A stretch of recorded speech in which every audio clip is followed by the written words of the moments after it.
Icera-inĩ rĩake Gĩcũa-inĩ, mũtongoria wa ngwatanĩro ya Azimio One Kenya Raila Odinga nĩorĩtie ambunge a mĩahu yerĩ ya ũtongoria ĩtĩkĩre kũhĩtũkia riboti ya kamĩtĩ ya mĩario ya ũiguano nĩguo mahote gũkinyanĩria maũndũ marĩa makoretwo makĩarĩrĩrio makĩria ma mĩeri 6.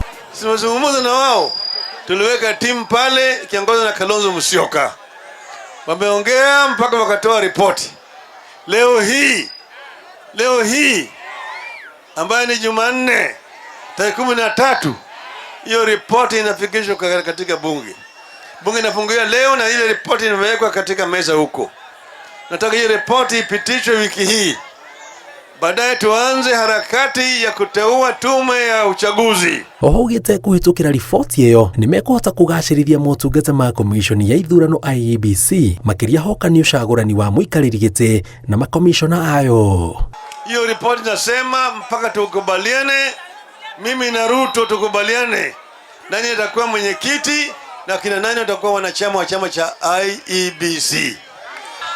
Pili, hiyo ripoti inasema ya kwamba kama wewe ulichaguliwa kwa chama cha ODM, wewe ni MCA, wewe ni MP, wewe ni women rep, wewe ni senator, wewe ni gavana, uko na kandarasi ya miaka 5, baki ndani ya chama chako.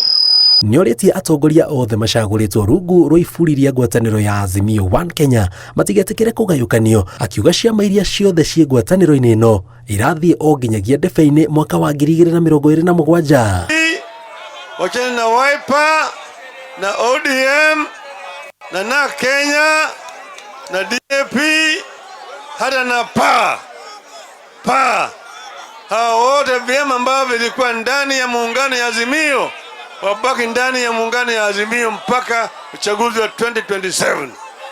Ile kitu mbaya naomba tu tukae imara katika chama cha OD. Tumekubaliana. Hebu tuoneshane kwa mkono namna hii pande hiyo. Waswahili wanasema kuteleza si kuanguka. Mimi nitaregea tena na mimi nitaimba gospeli ya kuwa Baba Raila Amolo Odinga ndio dawa ya kuweza kuinua hawa mahasla wa kikweli katika Kenya hii. Gĩribotera Inooro TV jitagwo Jenga Wabui.